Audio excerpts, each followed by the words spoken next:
Good morning, guys. Welcome. My name's Randy. I'm one of the pastors here. And yes, I was gone last week. And yes, I received more encouraging notes about Shad's preaching than I ever hear about mine. Thank you. I'm not kidding. It's just pretty hilarious. Okay. Anyway, had a great week with my wife. We went to California for a leadership conference, and it was life-changing. So I'll leave it at that, but it was just awesome. Hey, before I start today, I got to tell you guys a really weird thing. Like our church, if you're new to our church, we do really weird things. So in 2017, we merged together two churches, Mountain Life and Christ Center, and we became Clearwater Church. Then last year, we adopted Pursuit Church. If you're from Pursuit Church, raise your hand. Look at that. See there? And we also brought their pastor on as a part of our staff. I just wanted to let you know that I have known a pastor named Jeff Crabtree for 22 years. And Jeff Crabtree's church is called Connections Church. And he's going to be retiring in about 3 years. And his church of about 40 people would like to be adopted by us again. I mean, like another church wants to be adopted. So we're just like this giant planet that keeps absorbing smaller planets. I don't know what, it's weird. So maybe we're the Borg and we're just, I don't know. But anyway, Jeff and his wife, Kathy, that's a picture of them there. They're going to be adopted by us on September 1st. And isn't that cool? And what's neat is Jeff's a little older than me, so he's going to retire in about 3 years. And his church is going to pay his salary. He works at about 75% right now. And here's what Jeff's going to do. He is going to provide our church with the knowledge and the passion for hanging out with people who don't know Jesus and loving them into the kingdom. That's going to be his job. And how to have, like, as you're hanging out with neighbors or coworkers and you say, what do I do? How do I help them know Jesus? Jeff has a very, very simple, specific way that you can just open the Bible together with them anybody can do. And he's going to teach our people how to bring people into the kingdom. And so isn't that kind of neat? So that's really a passion of ours. It's a passion of Jeff's. We thought it fit really well. And because he was retiring, he was thinking he was going to have to close his church down, but decided to be absorbed into us. So just want to let you know about that. That we just keep doing weird stuff like that. Okay? Well, welcome to our series called Let's Get Coffee. This is a series where we invite you to ask questions that we can talk about every Sunday. Now, this one is a fun one. Look at this question of the week. Ready? How can we reconcile science with Scripture as compatible and agreeing worldviews, not as opposing worldviews? I think I'd like to just begin by making this quote from William Sloane Coffin. Are you ready? Jesus came to take away our sin, not our minds. Yeah, so I think he kind of likes science. I think God invented science.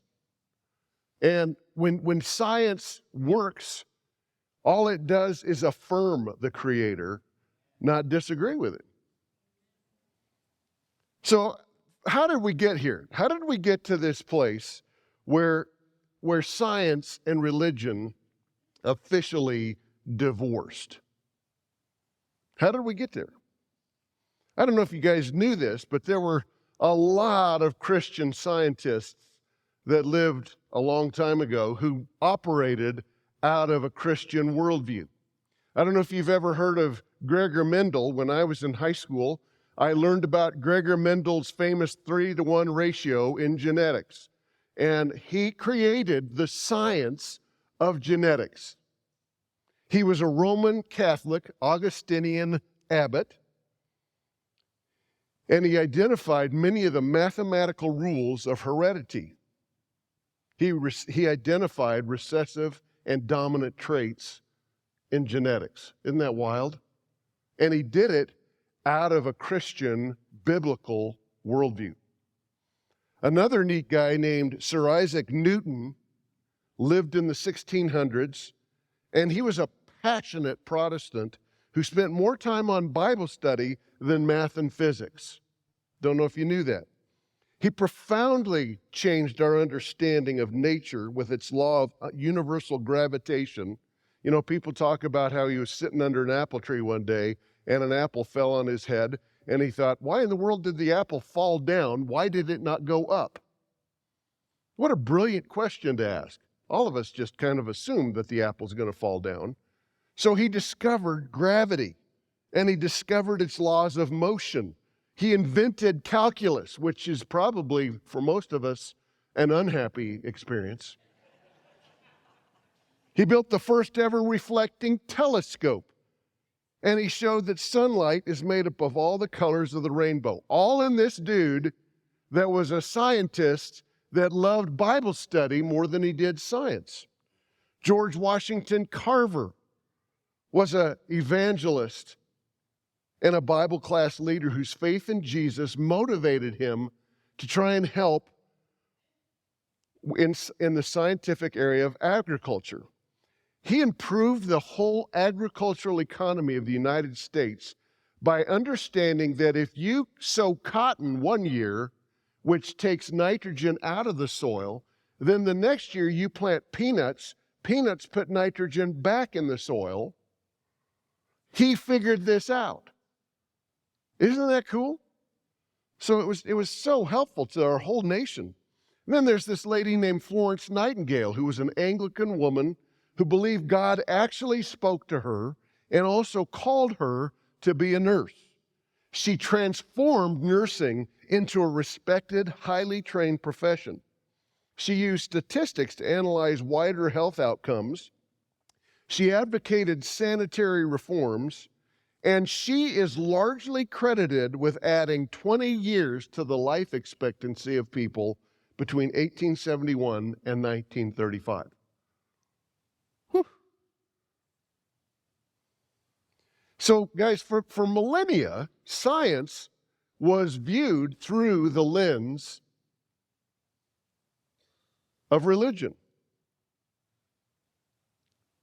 I don't know if you knew this, but for millennia, the church was the proud holder of what we call orthodoxy. What is orthodoxy? Well, according to Merriam-Webster Dictionary, it means conforming to an established doctrine, orthodox principles, orthodox interpretation, especially in religion. So it's what is commonly understood to be what everybody holds to. Another way of defining orthodoxy is that it's conventional. They took the orthodox approach to the problem, and there's orthodox medicine. Now, I want you to understand something. The church was the holder of orthodoxy, and it wasn't completely healthy. During that time, the church did not think that reading the Bible was orthodox. And people were burned at the stake and murdered because they translated Bibles in people's native languages, because they encouraged daily Bible reading. That was a dangerous thing. The church also held to some dangerous principles regarding science. They didn't like people investigating the human body and figuring out how the human body worked. They wanted you to stay away from that. So what ended up happening was this thing called rationalism that came in the 17th century. And rationalism says this: we're going to rely on reason as the basis for establishment of religious truth. Thomas Jefferson was a rationalist. He didn't believe in miracles, so he wrote the whole New Testament without any miracles. And you can read that 2-page document in a couple days. I'm just kidding. But I just don't understand how. But anyway, he was a rationalist. Rationalism is the view that reason, as opposed to, say, sense experience and divine revelation or reliance on institutional authority, plays a dominant role in our attempt to gain knowledge. We can figure this out. Rationalism says we don't need God to tell us what to do. We can figure it out on our own. It kind of reminds me of this serpent back in the garden that said, you can figure out what's good and evil. You don't need God to do this. Now, we've all heard this statement. Ready? Right? I don't believe in God. I believe in science. Popularized by the movie Nacho Libre. If you haven't seen it, you need to see it, because that is a good movie. Now, I don't know if you guys realize this. Catch this. Today, we look at life through two lenses: rationalism and secular humanism. Rationalism tells us that reason trumps insight from God. Reason is what I need, not God to tell me what to do. Now, secular humanism came in later, and it tells us that mankind is capable of morality and self-fulfillment without belief in God. These two lenses by which our whole culture views reality has separated science from the Christian faith. Orthodoxy, which is these two lenses, now sees the church as an irrelevant, judgmental, out-of-sync organization. Because now we determine what's moral, not the Bible. We determine what is right, not the Bible. And because you disagree with us, you're judgmental.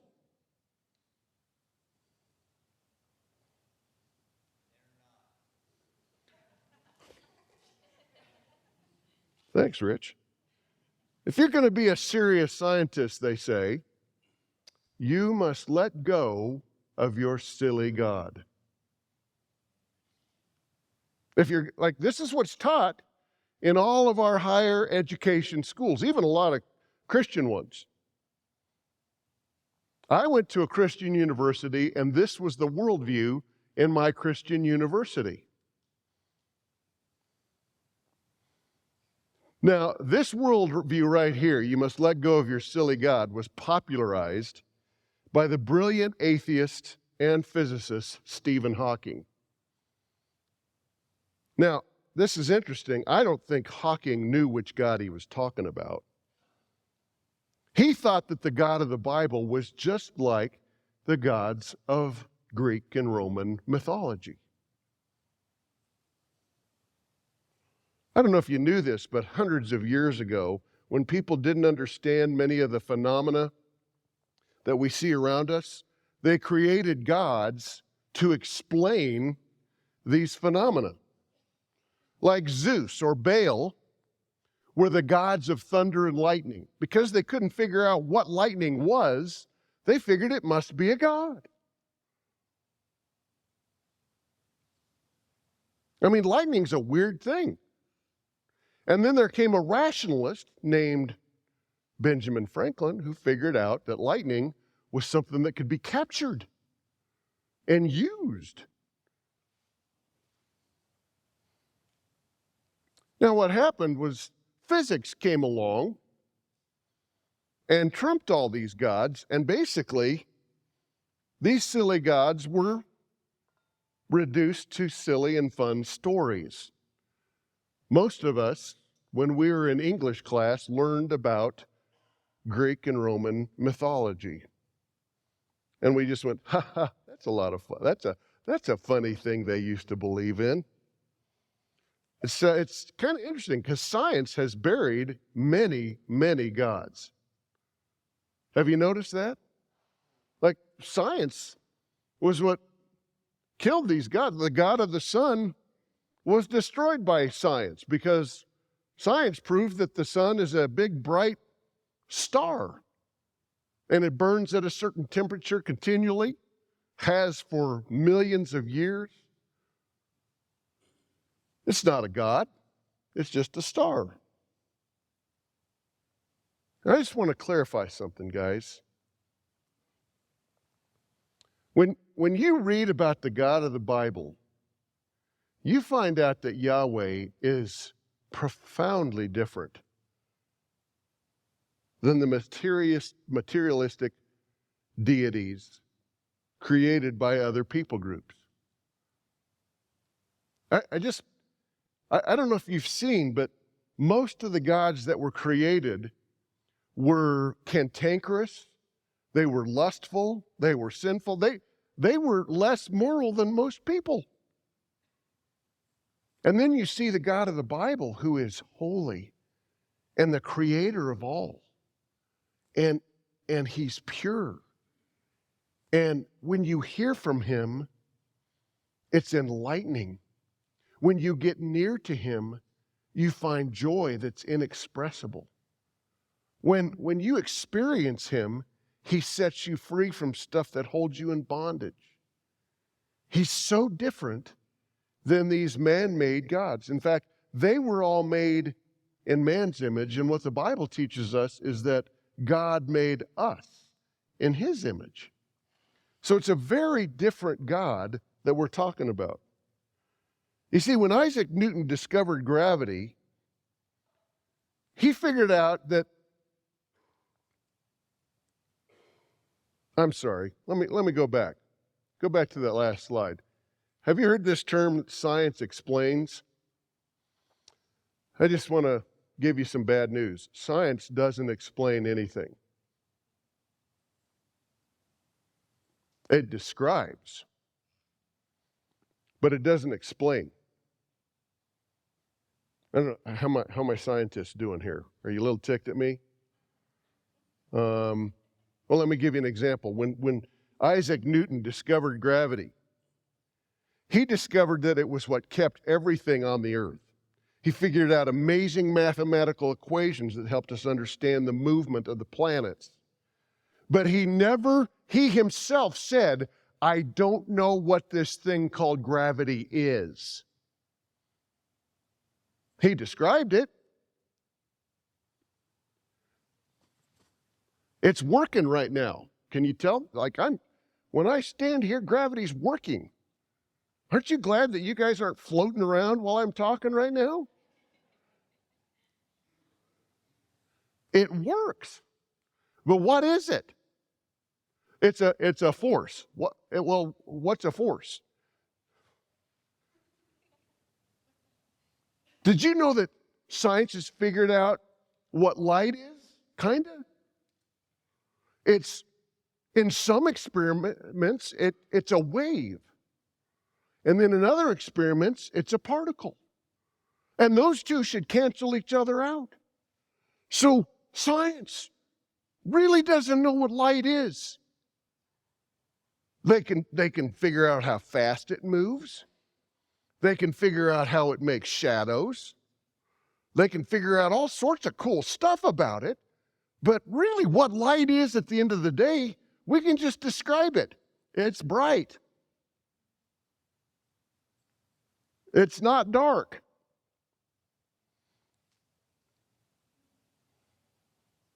Now remember, the question of the week is, how can we reconcile science with Scripture as compatible and agreeing worldviews, not as opposing worldviews? I frankly believe that there is total compatibility between science and the Bible. Total. I don't know if you've ever noticed that science answers the question, what? What is this? It's light. It travels at this speed. Sometimes it acts like a particle, sometimes it acts like a wave. And if you shine it through a prism, it'll break up into different colors. It's really cool. It answers the question, how? Gravity holds me to the earth. It explains how our planets move around the sun. Now, frankly, if you're a scientist, you can fight me after church, okay? But it doesn't do a good job on origins. It doesn't answer the question, how did everything start? You may say, well, it started with the Big Bang. But the Big Bang has a problem. It says it started out with this really highly compressed matter that blew up. And then the universe was created slowly from there. The problem is they have no idea where that matter came from. How did that matter start? They have no earthly idea. The second problem that I think is pretty funny is when you talk to my friend Mark Waldo, who's a farmer, Mark tells me that you used to be able to buy dynamite at the hardware store. Because they needed to get stumps out of the ground for them to get the trees out of the way so they could plant crops. And he said, Randy, you would be amazed at how many stumps I blew out of the ground. And he said, I never noticed anything but a mess after I blew it up. Isn't that profound? I looked and I looked and I didn't see anything come together. It just made a mess. That's pretty profound to me.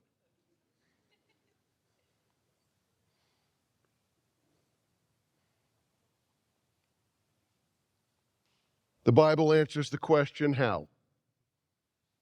It explains origins. God did it. And he spoke, and it was created. Wow.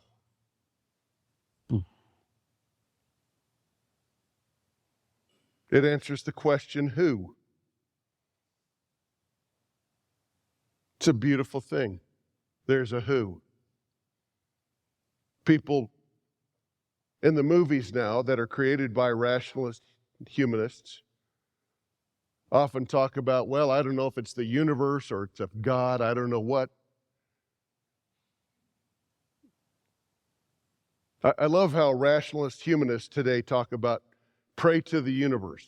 That's a good prayer right there. Universe, oh, hear my prayer.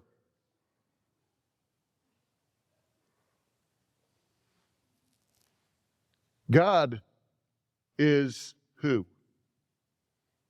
Now, I'm going to say this with a caveat, but it also answers the question, why? Most of the time. Not always. In fact, let me just say some of the time. The Bible says, why was I created? Because God loves me. He created me to love me. He created you to love you.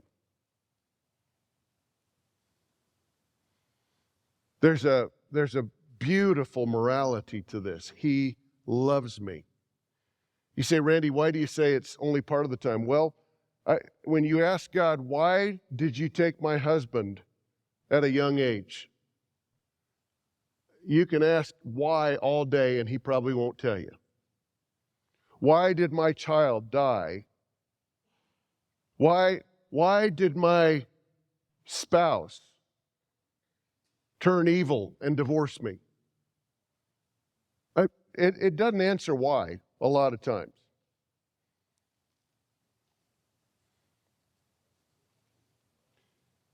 Now, I'd like to give you the biblical worldview and see if you can buy into this, okay? I'm talking to a bunch of people who are influenced by rationalism and secular humanism. But the biblical worldview says that wisdom is seeing reality from God's perspective. He's the creator, and as soon as I figure out what he did, I learn wisdom. You see, I think Isaac Newton figured out wisdom when it's kind of a play story, but the apple hit him in the head, and he went, wow, I have a question. Why did it fall down? And he began to push into that. And wisdom is found by looking for it. Now, it's a funny thing in this day and age because we have the internet that answers everything. Gay has gotten into this funny mood now where we're watching a movie and she says, boy, that actress is tall. How tall is she? Well, I've learned that intuitively what she means is ask Google how tall this actress is. Like, I'm supposed to have the answer. Last night she did it to me. There's this awesome runner from the Netherlands that ran in last night, and she knows that I love watching track and field. She says, how tall is that girl? She's really tall. So I Googled and found out she's 6 foot tall. I searched and I found.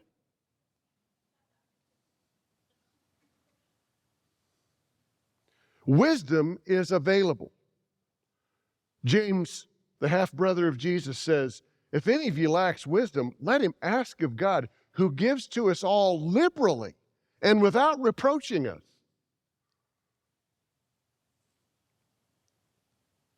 You see, I think that all wisdom is God's wisdom. He's the creator. He knows what light is, and I can figure it out.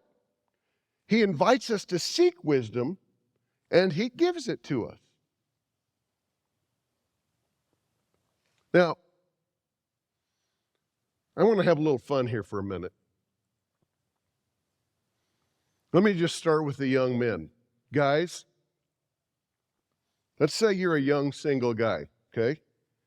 What if there was the most beautiful woman you've ever seen, and she made advances at you?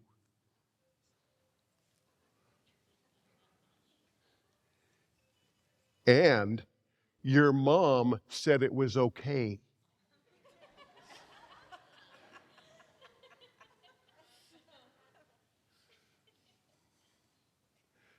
Now let's broaden it. How about older men and women? Imagine a beautiful woman, wealthy, so attractive. And she invited you to have a banquet at her house. Would you go? Man, what do I wear? Well, Proverbs paints the picture of this gorgeous girl. I like to call her Sophia.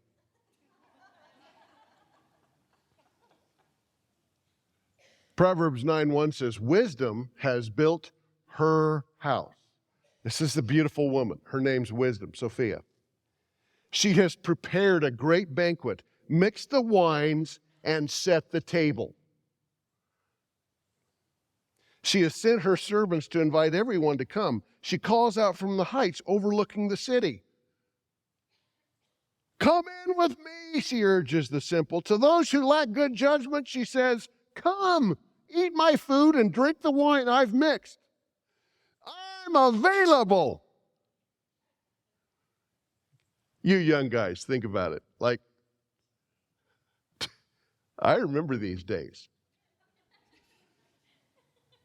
That was 100 years ago, but I remember it. If a girl you thought was beautiful kind of gave you some sort of a signal that she thought you were okay, what did that do for you? Girls, same way around. Just think about a guy. Well, think about it. If somebody you're attracted to says, I'm available, that's what this is. Come eat my food and drink the wine I've mixed. Leave your simple ways behind and begin to live. To really live. So if you hang out with me, I'm not only pretty, I'm a lot of fun. Man, that's a cool woman. So what Proverbs is telling us is that God's wisdom is so available. And she's actually crying out for us to find her.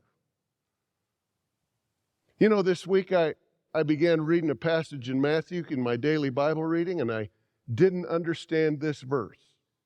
Maybe you've heard it. Jesus is talking about John the Baptist. He says, from the days of John the Baptist until now, the kingdom of heaven suffers violence, and violent men seize it by force. And I'm old, and I've asked God for years, what is he saying? That you've got to be violent to enter the kingdom of heaven? And I went on a walk with the Lord, and I spent the whole day, God, will you tell me what that verse means? And he said, well, what do you do to figure out a verse? I said, well, you got to look at the context. I knew that. So I began to look at the context, and God gave me wisdom. And I began to understand what that passage means. But because I'm not talking about that passage today, I'm not going to tell you what I found out.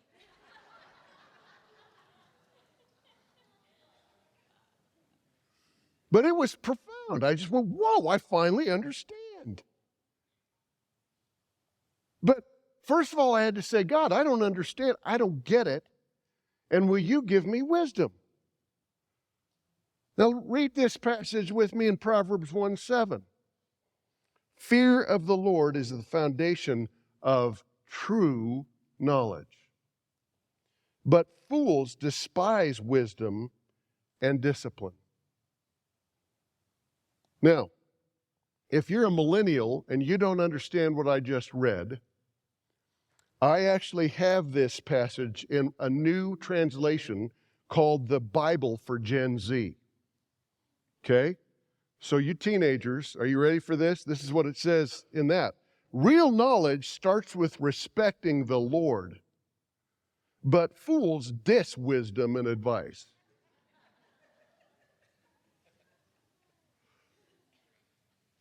Yeah.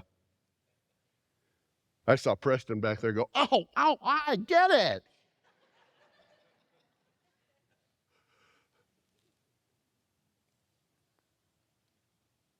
Real wisdom comes first by a relationship with God. And if you want wisdom, he will give it to you. I'd like to just show you a beautiful picture, okay? This is a shameless brag about my granddaughter, Gracie, okay?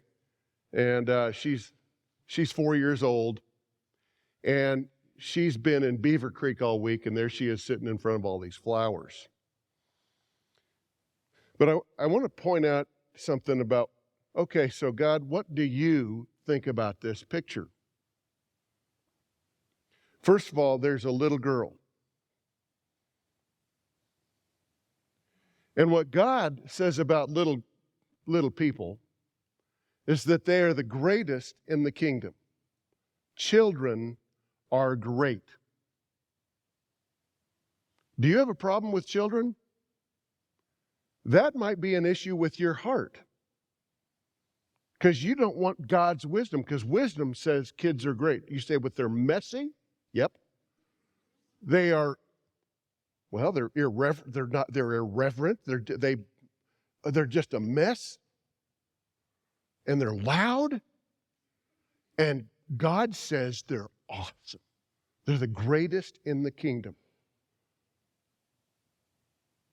Then you look at those flowers. What does God say about those flowers? Jesus, who was the perfect representation of the Father, said, Solomon in all of his glory did not dress like these flowers.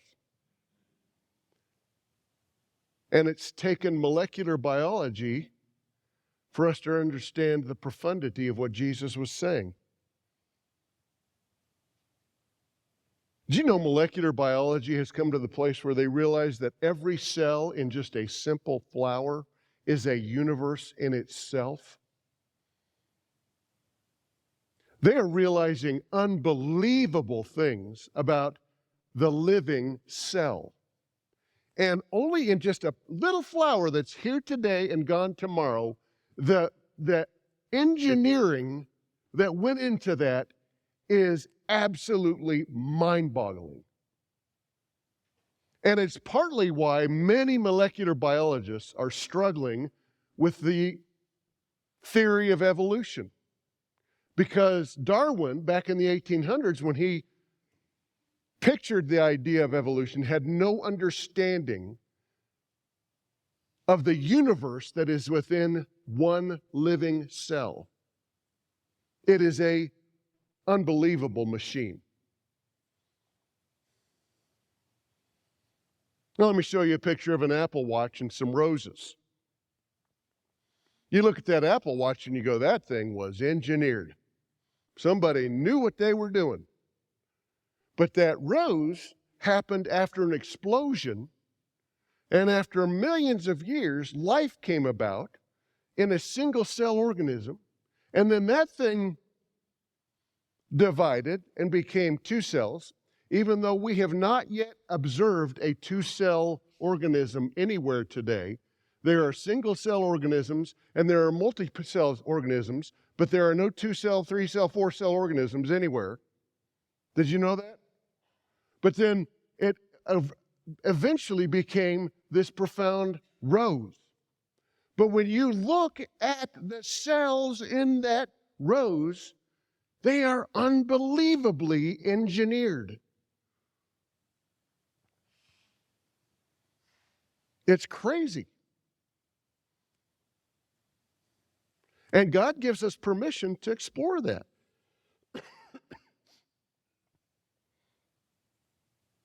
How you feeling about this, guys?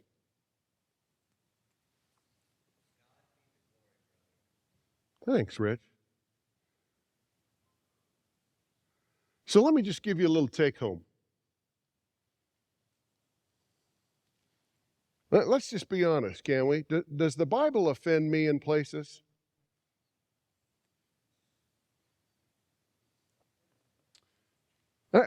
I talk to people almost every week who are offended by something in the Bible. And we're typically offended by it because we are looking at life through a secular, humanist, rationalistic lens. Because the Bible, it gets like, as I continue to read the Bible, and I'm impacted by our culture.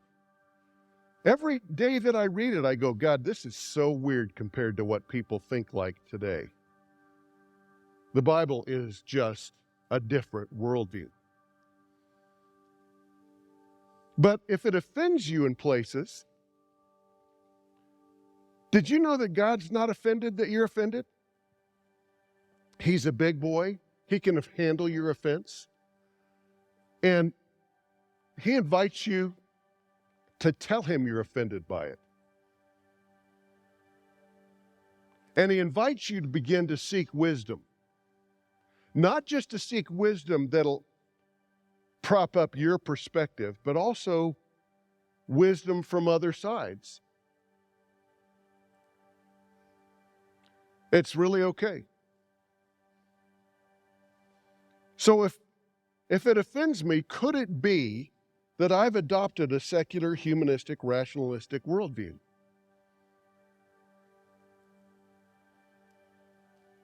And the third question I have for you today is, how willing am I to seek God's wisdom rather than man's?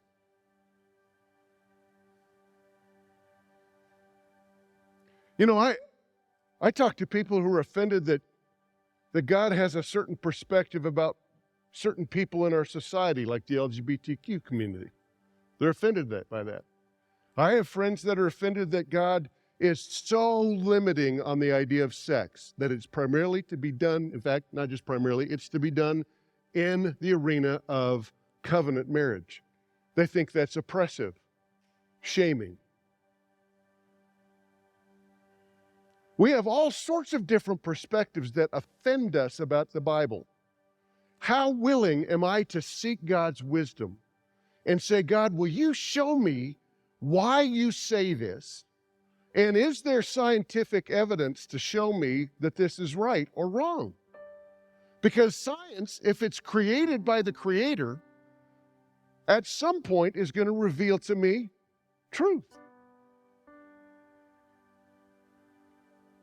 So the way that I put the two worldviews together is to say that God desires for me to understand science. And He's not scared of it. He's not scared that I'll figure something out that I can't see in the Bible. Did you know that for centuries they thought that David was not a real man because there were no archaeological evidences of David? And then, not that long ago, just in the 2000s, they found a stone in Egypt and it talked about the house of David. And all these archaeologists had to say, well, we guess the Bible, what it says about David is true. And it may not come quickly to you. I'm pretty old and I finally figured out what Jesus meant when He said the kingdom suffers violence. And I have that kind of stuff happen to me all the time because Jesus says some really weird stuff. I'm just being honest with you. He says stuff that you just can't understand without God giving you wisdom. So let me encourage you to pursue wisdom passionately. Don't just go by what you feel. What you feel is not wisdom. Pursue the wisdom of God. Will you join me in prayer for a moment? How many of you would be honest with me and raise your hand and say, I struggle with different parts of the Bible, and just be honest about it? Man, just all over the place. That's a lot of us. Thank you. That's an honest perspective. And I frankly have my hand up as well. Father, together we agree as asking you to give us wisdom. So would you this week, would you show yourself strong by having us ask you one question about one issue in the Bible? And would you begin to give us wisdom about it? Your perspective? And Lord, I just look forward to hearing from my friends here that they are finding wisdom as they ask God to direct them. Lord, would you just show us truth? We receive that now. In Jesus' name, amen.